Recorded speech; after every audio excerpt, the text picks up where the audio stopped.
السلام علیکم ورحمۃ اللہ وبرکاتہ۔ نامور علماء کرام کے تاریخی اور ایمان افروز بیانات سننے کے لیے ہمارا چینل کا وزٹ کریں۔ فی امان اللہ۔ اپنا خیال رکھیے اور ہمارے چینل کا بھی۔ فرعون کی ساری طاقت لگی کہ موسیٰ علیہ السلام کو ذبح کرنا ہے۔ اللہ کا ارادہ ہوا کہ ہم نے زندہ رکھنا ہے۔ ایک اتنی کثرت سے بچے قتل ہوئے کہ اس کی اپنی قوم نے کہا تو حکومت کس پہ کرنی ہے؟ ایک سال چھوڑو، ایک سال مارو۔ جس سال چھوڑتا تھا اس سال ہارون علیہ السلام اللہ نے پیدا فرمائے، جس سال قتل کرتا تھا اس سال موسیٰ علیہ السلام کو اللہ تعالیٰ نے پیدا فرمایا، حالانکہ اس کا عکس کرتا تاکہ معاملہ آسان ہوتا، لیکن اللہ کی قدرت کو کون جانتا۔ پھر ایسا نظام چلایا کہ اس کو پانی میں ڈلوایا، پانی سے فرعون کے دربار میں پہنچایا۔ موسیٰ علیہ السلام کی والدہ غمگین، جب یہ دریا میں ڈالوں گی یا ڈوبے گا یا مرے گا، اور اس سے بچانا چاہتی ہوں تو اس موت میں جا رہا۔ تو اللہ تعالیٰ نے ارشاد فرمایا فَإِذَا خِفْتِ عَلَيْهِ فَأَلْقِيهِ فِي الْيَمِّ، اسے سمندر میں دریا میں ڈالو۔ وہ دریا اسے کہاں لے جائے گا؟ فَلْيُلْقِهِ الْيَمُّ بِالسَّاحِلِ، وہ دریا اسے ساحل پہ پھینکے گا۔ وہاں سے کیا ہوگا؟ يَأْخُذْهُ عَدُوٌّ لِّي، میرا دشمن فرعون پکڑے گا، وَعَدُوٌّ لَّهُ، اس کا بھی دشمن ہے، اس کو پکڑ لے گا۔ تو موسیٰ علیہ السلام کی والدہ کے جی میں آیا، یا اللہ جس سے بچانا ہے وہی اس کو پکڑے گا تو یہ بچے گا کیسے؟ وہ تو اس کو دیکھتے ہی ذبح کرے گا۔ تو اللہ تعالیٰ نے ارشاد فرمایا لا تخافی ولا تحزنی، نہ اس کی موت کا غم کھا، نہ اس کی موت کا خوف کھا، نہ اس کی جدائی کا غم کھا۔ انا رادوہ الیک، تو دیکھے گی میں اسے واپس تیری گود میں لوٹاؤں گا۔ وجاعلوہ من المرسلین، تیری زندگی میں میں اسے رسول بنا دوں گا۔ یہ دونوں کام تو دیکھ کے مرے گی، اس سے پہلے نہیں مر سکتی۔ وہ فرعون کی گود میں جائے، یا تپتی آگ میں گرے، یا وہ طوفانی موجوں میں گرے۔ بچانا جب تیرے اللہ کا ارادہ ہو جاتا ہے تو کائنات کا ہر سبب پھر حفاظت میں استعمال ہوتا ہے، پھر وہ ہلاکت میں استعمال نہیں ہو سکتا۔ اور جب وہ ہلاکت کا ارادہ کرتا ہے تو حفاظت کے اسباب بھی موت کے لیے استعمال ہوتے ہیں۔ جب وہ عزت کا ارادہ کرتا ہے تو ذلت کے اسباب بھی عزت کا ذریعہ بنتے ہیں۔ جب وہ ذلیل کرنے کا ارادہ کرتا ہے تو عزت کے اسباب میں سے ذلت نکلنا شروع ہو جاتی ہے۔ جب محبتیں لاتا ہے تو نفرتوں میں سے محبتیں نکال کے دکھاتا ہے، جب نفرتیں لاتا ہے تو محبتوں کو نفرتوں میں بدل کے دکھاتا ہے۔ اس کائنات میں میرے بھائیوں حکومت اللہ تعالیٰ کی ہے، یہاں وہ ہوگا جو اللہ چاہتا ہے۔ ساری کی ساری نمرود کی طاقت استعمال ہوئی کہ ابراہیم کو آگ میں جلا دو اور اسے ڈال دو، اور لکڑیاں کٹھی ہوئیں، ڈھیر لگایا گیا، اور ایسی آگ دہکی کہ اوپر سے اڑنے والا پرندہ بھی اس میں جا کے گر کے راکھ ہو جائے۔ اب ابراہیم علیہ السلام کو پھینکنے کا وقت آیا تو ان کو قریب جانے کا کون راستہ ہی کوئی نہیں۔ ابراہیم علیہ السلام سے کہنے لگے تو خود چلا جا، وہ کہنے لگے میں کیوں جاؤں، تم نے جلانا ہے پھینکو مجھے۔ اب پھینکنے کا طریقہ کوئی نہیں، قریب جائیں تو خود جلتے ہیں۔ شیطان نے ایک ہتھیار بنا کے دیا غلیل کی طرح، اس میں ڈال کے پھینکا، کپڑے اتارے، رسیوں سے باندھا، جب ہوا میں اڑے تو جبرائیل دائیں طرف آ گئے اور پانی کا فرشتہ بائیں طرف آ گیا، یوں جا رہے۔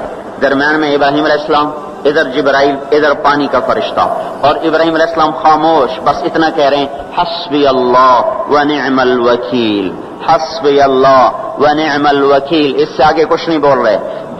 اور ادھر پانی کا فرشتہ اس انتظار میں ہے کہ ابھی اللہ تعالیٰ فرمائے گا پانی ڈالو، آگ بجھاؤ۔ جبرائیل اس انتظار میں ہے کہ یہ مجھ سے کچھ کہیں تو میں آگے کروں۔ تو جب دیکھا کہ ابراہیم بولتے ہی نہیں ہیں تو وہ بے قرار ہو گئے کہ یہ تو جائے گا تو جل جائے گا، جبرائیل بھی تو یہی جانتے ہیں کہ آگ جلاتی ہے۔ کہنے لگے ابراہیم آپ کو کوئی ضرورت کوئی نہیں، تو فرمایا اما الیک فلا، ضرورت ہے پر مجھے تیری کوئی ضرورت نہیں۔ اما الی اللہ فنعم، بے شک اللہ کا ضرور محتاج ہوں پر تیرا محتاج کوئی نہیں۔ جا رہے، جب جبرائیل سے بھی نظر ہٹ گئی اور پانی کے فرشتے سے بھی نظر ہٹ گئی تو اللہ تعالیٰ نے براہ راست آگ کو حکم دیا نار کونی بردن وسلام علی ابراہیم، اے آگ ٹھنڈی ہو جا سلامتی کے ساتھ میرے ابراہیم پر۔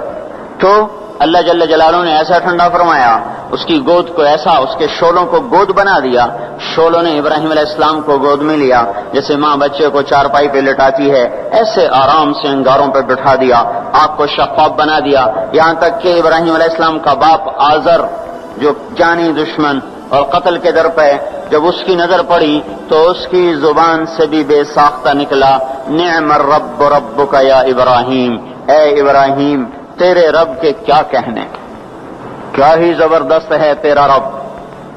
میرے بھائیوں، کائنات میں جو بھی شکل ہے، جو بھی صورت ہے، اس کو اللہ نے بنایا ہے، وہ اللہ کے قبضے میں ہے، وہ اللہ کے تابع ہے، اللہ کی چاہت سے استعمال ہوتی ہے۔ اس جہان میں فیصلہ اللہ کا حتمی چلتا ہے، جو زمین کو کہے گا وہ کرے گی، جو آسمانوں کو کہے گا وہ کریں گے، جو ہواؤں کو کہے گا وہ کریں گی، جو پانیوں کو کہے گا وہی ہوگا۔ ساری کائنات میں چونکہ آخری فیصلہ وہ اللہ تعالیٰ کا ہے، اللہ تبارک و تعالیٰ نے انسانی زندگی کے حالات کو میرے بھائیو اس کے اعمال کے ساتھ جوڑا ہوا ہے۔ ساری دنیا کی طاقتیں وہ اللہ تعالیٰ کے فیصلے کو بدل نہیں سکتی۔ جب لوگوں کے اعمال بگڑتے ہیں تو اللہ تعالیٰ حالات کو بھی برباد کرتا ہے اور آخرت کو بھی برباد کرتا ہے۔ مال نے نہ کسی کو اللہ کی بارگاہ میں پہلے عزت دلائی، نہ آج عزت دلا سکتا ہے۔ دنیا کے اقتدار نے نہ پہلے کسی کو کامیاب کیا، نہ آج کسی کو کامیاب کر سکتا ہے۔ یہ میرے بھائیوں آج کا دھوکہ ہے کہ ہم اپنی منشاہی پہ چل رہے ہیں اور ہمیں اللہ کے دستور کا پتہ نہیں ہے کہ اللہ تعالیٰ کن چیزوں سے راضی ہے، کن چیزوں سے ناراض ہے، کس پر اس کی پکڑ آتی ہے، کس پر وہ معاف کرتا ہے۔ اس لیے یہ ساری دنیا کے انسان انتہائی خطرے میں چل رہے ہیں کہ یہ وہ سارے اعمال جن پر اللہ تعالیٰ ناراض ہوتا ہے وہ پورے فیصل آباد میں ہیں، ہر محلے میں ہیں، ہر بازار میں ہیں، پورے پاکستان میں ہیں، پوری دنیا میں ہیں، پورے 6 بر اعظم میں پھیلی ہوئی انسانیت آج للکار رہی ہے اللہ کو۔ کبیرہ گناہوں کے ساتھ زمین کو بھر دیا ہے۔ ظہر الفساد فی البر والبحر بما کسبت ایدی الناس، اور اللہ اپنی سنت قرآن کے ذریعے سے بتاتا ہے کہ جب تم جیسی قوموں نے جب تمہارے جیسے اعمال اختیار کیے تو یہ سنو، ایک قوم تم سے پہلے آئی نوح علیہ السلام کی، جنہوں نے زمین کو کفر سے بھر دیا، الٹا میرے نبی سے کہنے لگے فاتنا بما تعدنا ان کنت من الصادقین، وہ عذاب لاؤ جس سے تم ہمیں ڈراتے تھے، اور وہ عذاب لاؤ جس کا تم نے وعدہ کیا ہوا ہے۔ پھر ہمارا وہ دن آیا، ففتحنا ابواب السماء بماء منہمر وفجرنا الارض عیونا فالتقى الماء على امر قد قدر، آسمان کے دروازے کھولے، زمین کو چشمے بنا دیا۔ یہ نہیں کہا کہ زمین سے پانی نکل کر، فجرنا الارض عیونا، ہم نے پوری زمین کو چشمے بنا دیا، روئیں روئیں سے پانی ابلنے لگا، اور آسمان سے پانی گرا، زمین سے پانی نکلا، اور ساری کائنات میں وہ پانی پھیلا۔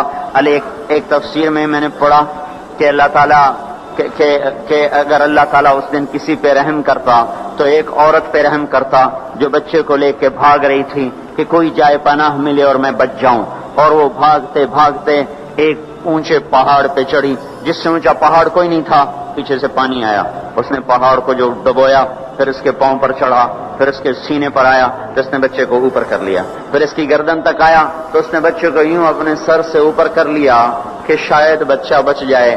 بار پانی کی موج نے نہ بچے چھوڑے نہ بڑے چھوڑے، سب کو برابر کر دیا، یہاں تک کہ ان کے اپنے بیٹے کو اللہ تعالیٰ نے سامنے وحال بینہم الموج فکان من المغرقین، سامنے ہلاک کیا۔ 3 آدمی غار میں چھپ گئے اور اوپر پتھر رکھ لیا کہ یہاں تو پانی نہیں آئے گا، چاروں طرف جو پانی کا تماشا دیکھا، پر اندر بیٹھ گئے۔ تھوڑی دیر میں تینوں کو تیز پیشاب آیا اور بے قرار ہو کر پیشاب کرنے بیٹھے، اللہ نے پیشاب کو جاری کر دیا، اور وہ پیشاب کرتے کرتے کرتے اپنے ہی پیشاب میں غرق ہو کے مر گئے۔ جو کام قوم نوح کرتی تھی وہ کام آج ہو رہے ہیں، ساری دنیا میں ہو رہے ہیں۔ قوم عاد آئی، بڑی طاقتور، یہاں تک کہ للکارنے لگے من اشد منا قوہ، کوئی ہے ہم سے بڑا طاقتور تو لاؤ نا، ہمیں کس سے ڈراتے ہو؟ ان نقول الا اعتراک بعض آلہتنا بسوء، ہمارے خداؤں نے تیری عقل خراب کر دی ہے، ہم سے تو بڑا کوئی طاقتور نہیں ہے۔ تو اللہ تعالیٰ نے فرمایا اولم یروا ان الذی خلقہم هو اشد منہم قوہ، اے ہود انہیں بتاؤ جس نے تمہیں پیدا کیا ہے وہ تم سے زیادہ طاقتور ہے۔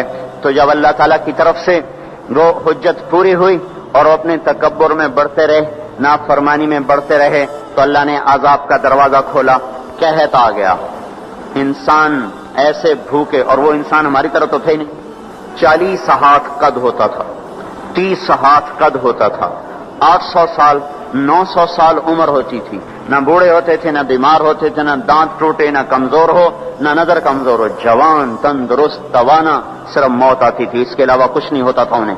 اب ان کے بھوک بھی زیادہ، وہ اپنی ضرورتوں کا غلہ بھی کھا گئے، پھر جہاں حلال بھی کھا گئے، پھر کتے بھی کھا گئے، بلے بھی کھا گئے، چوہے بھی کھا گئے، جو چیز ہاتھ میں آئی سانپ بھی کھا گئے، ہر چیز کھا گئے، پر نہ بارش کا قطرہ گرا، نہ زمین کا دانہ پھوٹا، یہاں کے درخت توڑ توڑ کے ان کے پتے چبا گئے، قحط دور نہ ہوا۔ تو پھر انہیں ایک وفد بھیجا، بیت اللہ بھیجا کہ ہمیں بارش دو۔ وہ جب مصیبت آتی تھی اوپر والے کو پکارتے تھے، جب وہ کام کر دیتا تھا پھر سرکش ہو جاتے تھے، پھر انہی پتھروں کو پوچھتے تھے۔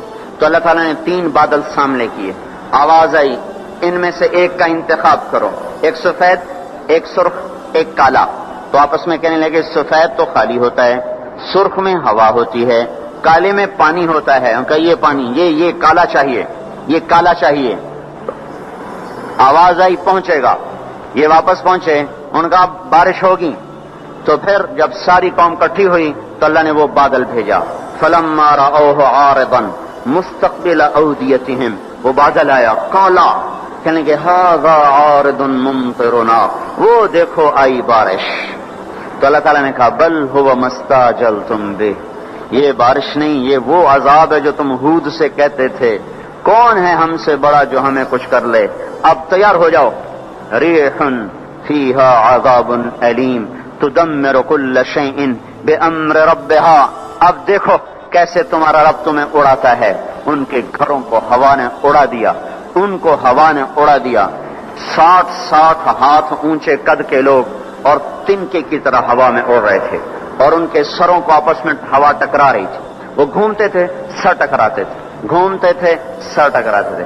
بعض لوگ بھاگ کے غاروں میں چھپ گئے تو ہوا کا بگولا ایسے زوردار طریقے کے ساتھ غار کے اندر جاتا اور پھر ایک دھماکے کے ساتھ ان کو باہر نکالتا، پھر ان کو ہوا میں اچھال دیتا گیند کی طرح، پھر ان کے سر آپس میں ٹکراتے ان کی کھوپڑیاں پھٹ گئیں اور ان کے بھیجے ان کے چہروں پہ نکل آئے، اور پھر اللہ نے الٹا کے ان کو زمین پر مارا، سر الگ ہو گیا، دھڑ الگ ہو گیا۔ پھر اللہ نے للکار کے پوچھا فہل تری لہم من باقیہ، کوئی ہے باقی تو دکھاؤ کہ اس کا بھی صفایا کر دوں۔ کوئی نظر نہ آیا، سب کو اللہ نے مٹایا۔ جو کام قوم عاد کرتی تھی وہ کام آج فیصلہ آباد میں ہو رہے ہیں۔ پھر اللہ پھر ایک قوم سمود آئی، انہوں نے سنا تھا کہ عاد کو ہوا نے اڑایا تھا، تو انہوں نے پہاڑ کے اندر گھر بنائے کہ اندر ہمیں کون کچھ کہے گا، اندر تو ہوا جا ہی نہیں سکتی، جائے گی بھی صحیح تو کہاں تک اندر جائے گی۔ نافرمانی نہیں چھوڑی، الٹے کام کو چل پڑے۔ تو اللہ تبارک و تعالیٰ نے ہوا نہیں بھیجی، ایک فرشتہ آیا، مکروا مکرن، انہوں نے مکر کیا، ومکرنا مکرن، ہم نے ان کے مکر کو توڑ دیا۔ فانظر کیف کان عاقبۃ مکرہم، آج ان کا انجام دیکھو۔ انا دمرناہم وقومہم اجمعین فتلک بیوتہم خاویۃ بما ظلموا ان فی ذلک لآیۃ لقوم یعلمون وانجینا الذین آمنوا وکانوا یتقون۔ اللہ تبارک و تعالیٰ نے کہا یہ دیکھو، ایک فرشتہ آیا، اس نے چیخ ماری اور ان کے کلیجے پھٹ گئے، چہرے نیلے اور کالے ہو گئے، اور ساری قوم کو اللہ نے آن کی آن میں ہلاک کیا۔ پھر اس پر قوم شعیب کا اللہ نے قصہ سنایا۔ یہ تاجر قوم تھی، فیصل آباد کے بازاروں میں جو ناپ تول میں کمی ہے وہ وہاں ہو رہی تھی، جو جھوٹ ہے وہ وہاں چل رہا تھا، جو خیانت ہے وہ وہاں چل رہا تھا، دکھانا اور دینا اور یہ وہاں چل رہا تھا، تولنے میں زیادہ، ناپنے میں زیادہ، یہ سارا کام جو کچھ ہو رہا ہے وہ وہاں ہوا اور بڑھتا گیا اور بڑھتا گیا، اور ساری دنیا کی تجارت انہوں نے قبضے میں کر لی۔ اور شعیب علیہ السلام نے کہا کہ بھائی اس سے باز آ جاؤ، اوفوا الکیل وزنوا بالقسطاس المستقیم، صحیح تولو، صحیح ناپو، ناپ تول میں کمی نہ کرو۔ جواب آیا اصلاتک تأمرک ان نترک ما یعبد آباؤنا او ان نفعل فی اموالنا ما نشاء انک لانت الحلیم الرشید۔ اے شعیب بس تم مسجد میں بیٹھ جا، ہمارے کاروبار میں دخل نہ دے، یہ تیری نمازیں ہمیں کہتی ہیں کہ ہم باپ دادے کا طریقہ چھوڑیں اور ہم اپنے کاروبار تیرے طریقے پر کریں تو ہم تو بھوکے ہو جائیں۔ کسی سے آپ کہیں کہ بھائی دیانت سے تجارت کرو، کہے گا مجھے تو بجلی کا بل بھی ادا نہیں ہوگا، میں روٹی کہاں سے کھاؤں۔ یہ میں نے ایک سے کہا تم ملاوٹ کیوں کرتے ہو، ایک تیل والے سے میں نے کہا تم ملاوٹ کیوں کرتے ہو؟ کہ اگر ملاوٹ کروں تو ایک ڈرم کے پیچھے 500 روپیہ بچتا ہے، اور خالص بیچوں تو 50 روپیہ بچتا ہے، تو 50 روپے سے میرا کیا ہوگا؟ سبزی گوشت بھی نہیں آتا، اور 500 روپے سے تو کتنا دن گزر جاتے ہیں۔ تو یہی کچھ قوم شعیب نے کہا کہ الصلاۃ تأمرک ان نترک ما یعبد آباؤنا او ان نفعل فی اموالنا ما نشاء۔ میاں شعیب اپنے گھر بیٹھ جا، ہمیں تیری تبلیغ نہیں چاہیے، ہمیں اپنا کاروبار کرنے دے۔ یہی آج کے بازاروں کے مسلمان کہہ رہے ہیں کہ ہمیں یہ شریعت نہیں منظور، تو کاروبار کیسے ہوگا؟ جھوٹ نہ بولیں تو کام کیسے چلے؟ خیانت نہ کریں تو کام کیسے چلے؟ ناپ تول میں کمی نہ ہو تو کام کیسے چلے؟ اور سودی کام نہ ہو تو کام کیسے چلے؟ بینک نہ ہو تو کام کیسے چلے؟ یہ سارے اعتراضات جو آج کے تاجر کرتے ہیں یا دکاندار کرتے ہیں، یہ سارے اعتراضات شعیب علیہ السلام کی قوم نے کیے کہ پھر کاروبار کیسے چلے گا، پھر منڈیاں کیسے چلیں گی، پھر تجارت کیسے چلے گی؟ تو ہم تو تجارت چلانے نہیں آئے، ہم تو اللہ کو راضی کرنے آئے ہیں۔ اللہ کو راضی کرتے ہوئے تجارت ٹھپ ہو جائے تو ہو جائے، اور چل پڑے تو برکت، سبحان اللہ۔ ہم اس بات کے مکلف نہیں ہیں کہ ہم نے روٹی کھانی ہے اور بچوں کو کھلانی ہے، ہم اس بات کے مکلف ہیں کہ ہم نے اللہ کے حکم کے مطابق کمانا ہے اور اس کے مطابق کھلانا ہے۔ اس میں کچھ بچے گا کھلائیں گے، نہیں بچے گا فاقہ کریں گے، بچوں کو بھی کہیں گے تمہارا باپ تمہیں نہیں دے سکتا، میں تمہاری خاطر دوزخ کی آگ کو برداشت نہیں کر سکتا۔ حضرت عمر رضی اللہ تعالیٰ عنہ کا انتقال ہونے لگا۔ عمر بن عبدالعزیز 12 بیٹے، مسلمہ بن عبد الملک ان کے سالے، کہنے لگے امیر المومنین آپ نے بچوں پہ بڑا ظلم کیا ہے۔ کہنے لگے کیا ظلم کیا ہے؟ کہ ان کے لیے جو چھوڑ کے جا رہے ہو وہ 2 روپے فی کس ہیں، 2 روپے، تیرے بچوں کو 2 روپے ملیں گے ترکے میں، 2 روپے یعنی 2 درہم، تو یہ کیا کریں گے آگے؟ ان کا تو نے کچھ نہ بنایا، تو زہر نے اثر کر لیا تھا۔ کہنے لگے مجھے بٹھا دو، مجھے بٹھا دو، تو انہیں بٹھا دیا۔ کہنے لگے بات سنو، میں نے ان کو حرام کوئی نہیں کھلایا اور حلال میرے پاس تھا ہی نہیں، تو لہذا میں اس کا مکلف ہی نہیں ہوں کہ ان کے لیے جمع کروں۔ وہ کہنے لگے 1 لاکھ روپیہ میں دیتا ہوں، میری طرف سے بچوں کو ہدیہ کر دو۔ کہنے لگے وعدہ کرتے ہو؟ کہنے لگے ہاں وعدہ کرتا ہوں۔ کہنے لگے اچھا ایسا کرو، جہاں جہاں سے ظلم اور رشوت سے تم نے یہ پیسہ اکٹھا کیا نا، ان لوگوں کو واپس کر دو، میرے بچوں کو تمہارے پیسے کی ضرورت کوئی نہیں۔ پھر کہا میرے بچوں کو بلاؤ، وہ سب کو بلا لیا۔ تو اس کے بعد ارشاد فرمایا اے میرے بیٹو، میرے سامنے 2 راستے تھے، ایک یہ تھا میں تمہارے لیے جمع کرتا دولت، چاہے حلال ہوتی چاہے حرام ہوتی، لیکن اس کے بدلے میں دوزخ میں جاتا۔ دوسرا راستہ یہ تھا میں تمہیں تقویٰ سکھاتا، اللہ سے لینا سکھاتا، خود جنت میں جاتا۔ میرے بچوں، میں تمہارا باپ دوزخ کی آگ نہیں برداشت کر سکتا، لہذا میں نے تمہیں حرام نہیں کھلایا، نہ حرام جمع کیا، میں نے تمہیں دوسرا راستہ سکھا دیا ہے تقوی والا۔ جب کبھی ضرورت ہو میرے اللہ سے مانگنا، میرے اللہ کا وعدہ ہے وَهُوَ يَتَوَلَّى الصَّالِحِينَ کہ میں نیکوں کا دوست ہوں، نیکوں کا والی ہوں۔ اگر پھر اپنے ثالثے کا مسلمہ، اگر یہ میرے بیٹے نیک رہے تو اللہ انہیں ضائع نہیں کرے گا، اور اگر یہ نافرمان ہوئے تو مجھے ان کی ہلاکت کا کوئی غم کوئی نہیں ہے۔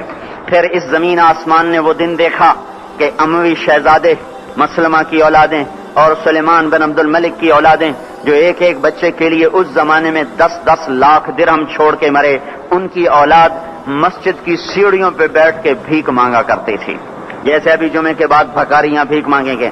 اور عمر بن عبدالعزیز کی اولاد، وہ ایک ایک مجلس میں 100 گھوڑے اللہ کے نام پہ خیرات کیا کرتے تھے۔ ہم تاجر بعد میں ہیں، مسلمان پہلے ہیں، ہم افسر بعد میں ہیں، مسلمان پہلے ہیں، کسی بچوں کے باپ بعد میں ہیں، مسلمان پہلے ہیں، کسی بیوی کے خامد بعد میں ہیں، مسلمان پہلے ہیں، کسی بچوں کی ماں و عورت بعد میں ہے، مسلمان پہلے ہے، کسی کی بیوی بعد میں ہے، مسلمان پہلے ہے۔ اللہ کو راضی کرتے ہوئے سب کچھ قربان کرنے کا حکم ہے، یہ نہیں ہے کہ اپنی خواہش پہ حکم قربان ہو، ہمیں یہ حکم ہے کہ میرے حکم پر اپنی خواہش کو قربان کرو۔ قوم شعیب نہ بنے ہمارے بازار، وہ مذاق اڑانے لگے، کاروبار کیسے ہوگا، بچوں کو کہاں سے کھلائیں گے، پھر بھوکے مر جائیں، اسکول کی فیسیں کہاں سے دیں، اس زمانے کے تو اسکول نہیں تھے نا، یہ آج کی بات کر رہا ہوں، پھر اسکول کی فیسیں کہاں سے دیں، پھر یہ بجلی کے بل کہاں سے دیں، اگر سچ پر کمائیں اور دیانتداری سے کمائیں تو روٹی کہاں سے کھائیں۔ یہی شعیب علیہ السلام کی قوم کا جواب تھا پھر کہاں سے کھائیں، پھر کہاں سے کمائیں؟ تو چپ کر کے اپنے نفل پڑھا کر، اپنی اللہ اللہ کیا کر، ہمارے کاروبار میں دخل نہ کیا دیا کر۔ جیسے ہم نے آج اسلام کو کہا ہوا ہے، مسجد میں آئیں گے تجھے سلام کریں گے، نماز پڑھیں گے، جمعہ پڑھیں گے، پر تو ہمارے بازار میں نہ آنا، کہیں تو ہمیں جھوٹ سے روک دے، بددیانتی سے روک دے، سود سے روک دے، خیانت سے روک دے، تو ہماری تو تجارت ہی ٹھپ ہو جائے گی۔ تو اللہ تبارک و تعالیٰ نے اس قوم پہ 3 عذاب مارے۔ یہ پہلی کافر قومیں تھیں، ان پہ ایک ایک عذاب آیا۔ یہ کافر کے ساتھ بددیانت تھے، لوگوں کا حق بھی لوٹتے تھے، تو اللہ نے ان پہ 3 عذاب مارے۔